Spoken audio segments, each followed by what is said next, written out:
Morning, everybody. Thank you for joining us. We are on the Ramban, chapter 3, verse 14, Perek Gimel, Pasuk Yudalad. We're discussing the fact that the number for the tribe of Levi is significantly less than any of the other tribes. And the Ramban was trying to understand why that would be. And the Ramban, the first answer the Ramban says is, look, we know that the Jewish people multiplied in miraculous numbers. And the key to that was what it says in the Pasuk, that to the extent that they were afflicted by the Egyptians, they received this remarkable blessing from God to be exceedingly fruitful and multiplying. So the Ramban says, the Medrash says that the tribe of Levi was not subjected to that servitude and labor the way that the other tribes were. So they didn't get the blessing either. That's the first answer of the Ramban. Now, the second answer of the Ramban is very interesting. It's like the fifth to last line of the Ramban on Pasuk Yudalad. Maybe, says the Ramban, there's another reason why Levi was a smaller number. Maybe this is the impact, repercussion of the wrath of Yaakov Avinu upon Shimon and Levi. We know that Shimon and Levi were the ones who went into the town of Shechem and killed many of the residents of Shechem. And Yaakov was very disappointed and concerned that they did that. So maybe, says the Ramban, the reason why Levi is so small a number is because of the person from whom they descended, who drew the wrath of Yaakov Avinu. Now, the obvious question on that is, didn't seem to affect Shimon. Shimon was the other person. So the Ramban says, well, take a closer look. Shimon, if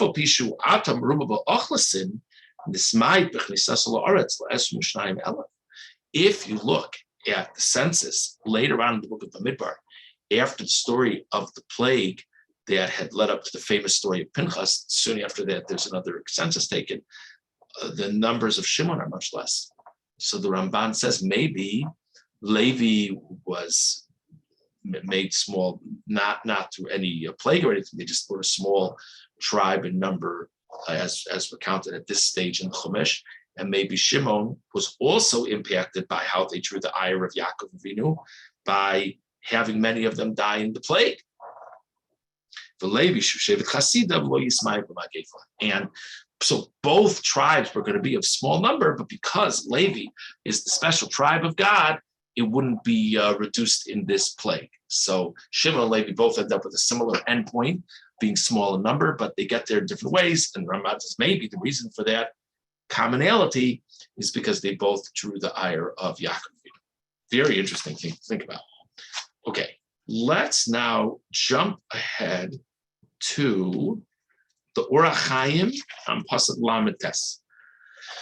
Orach Chaim cites, again, Lamed Tes. The Orach Chaim cites this issue, cites the Ramban's answers. The Orach Chaim has his own idea. It's right around the middle of the Orach Chaim. It's a lengthy piece. Maybe it's more like 60% of the way through the Orach Chaim, beginning with the words V'anachon be'enai. It's probably around 20 lines, 30 lines at the bottom of the Orach Chaim, for the end of the Orach Chaim, Pasuk Lamed Tes. V'anachon be'enaihu ki shevet Levi ma'aseh echad lohem k'ma'aseh Amram asher shilach es ishto b'shvio gzeras hayibein hayilod. Says the Orach Chaim, suggests the Orach Chaim. We know the story of Amram and Yocheved. Amram and Yocheved were married. Amram and Yocheved had separated. The famous Medrash that they didn't want to have children anymore because why bring children into this terrible experience in Egypt?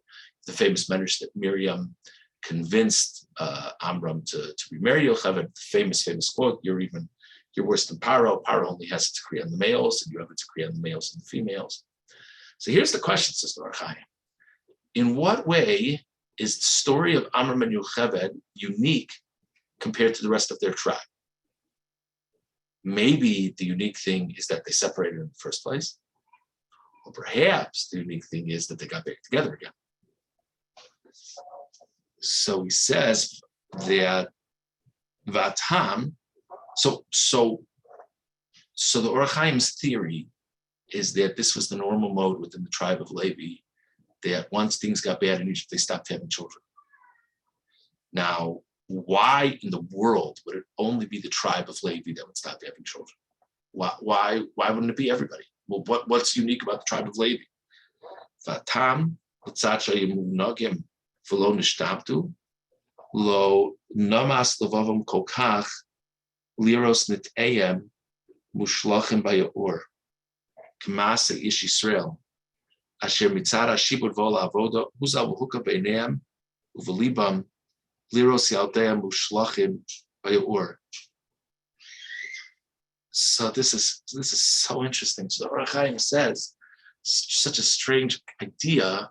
He says, it could be that because the members of the tribe of Levi were not exposed to the same type of servitude the rest of the Jewish people were, it could be that they were more bothered by the idea of their children being cast into the river. In other words, that the rest of Klal Yisrael were so pushed down, they were so downtrodden, like having their children thrown into the river, that's just like another, forgive the language, another nail in the coffin. It's just another hit on the head. You get numb at some point. But the Levi, that they didn't live with that servitude, so them and the idea we're going to have children, they're going to throw them into the river. How could we do such a thing? Amram shilach es ishto v'lo hutzrach hakasav lo dias hadavar shagam ba'amram lo higer hakasav lo inyan ela me'askalas ha'inyan noda ulamid ha'kol shivto yotza v'zui sibas miyutam kim ein gedoyim ein tiyashim. Says the Ohr HaChaim, the proof to this theory is that the Torah didn't tell us that Amram and Yocheved separated. All the Torah told us is that they came together. So suggests Ohr HaChaim, it must be that was normal that they separated. And then from this little nugget about Amram and Yocheved, we can extrapolate what was going on for the rest of the tribe. This is far from the standard answer, but it's a very interesting theory. Okay. The Ohr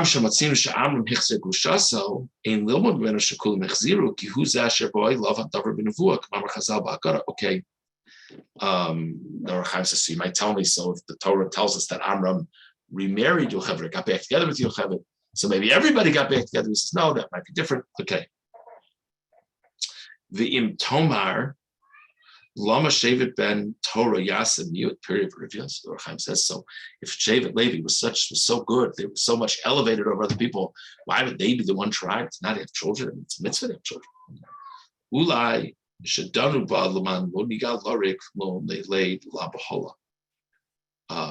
says, maybe they did have a rationale. It's the phrase we say in davening that lo nigal larik it shouldn't be that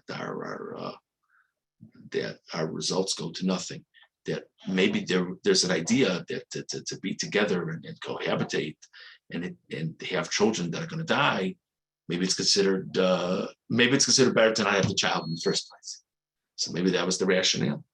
So of course it's a mitzvah to bring children into the world, but it's a mitzvah to bring children into the world that are just going to die anyway. We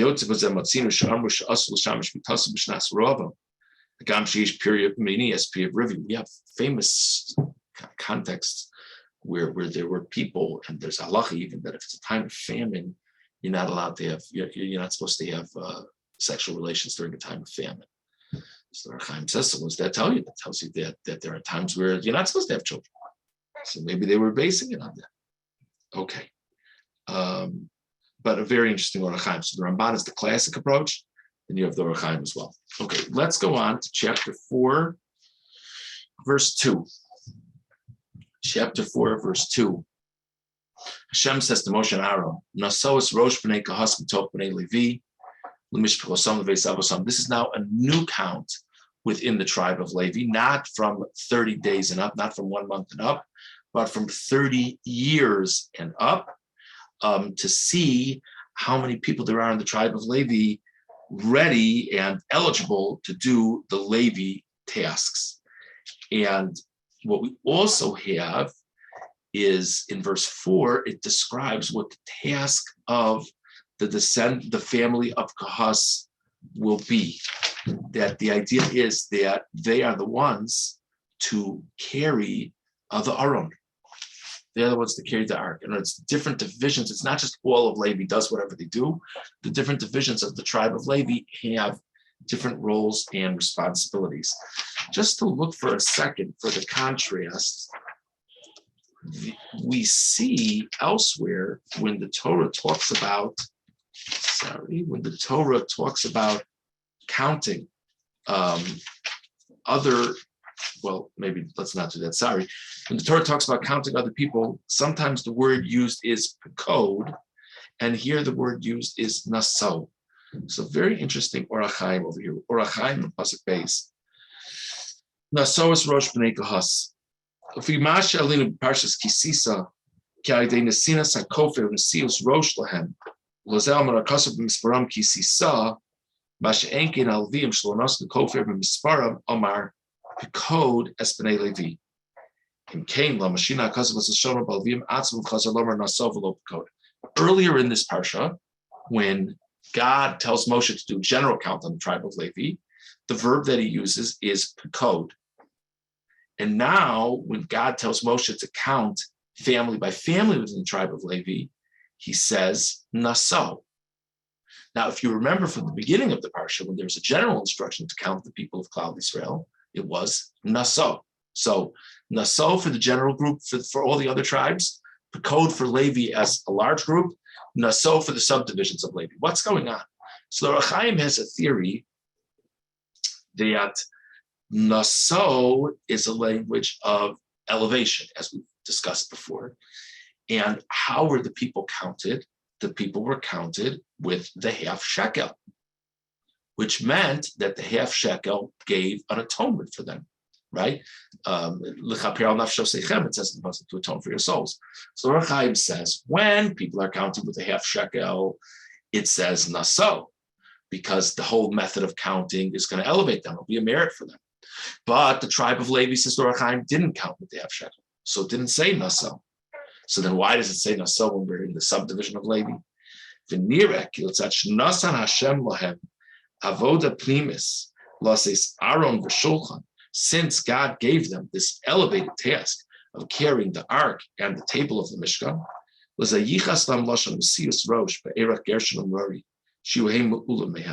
so therefore the Torah specifically says Naso regarding the family of Kahas because they're elevated over the other Levium because they have this very special task. So we discussed the Ramban and the Orach Chaim regarding why the tribe of Levi is smaller in number, and we discussed the Orach Chaim regarding why it says Naso here by the family of Kahas.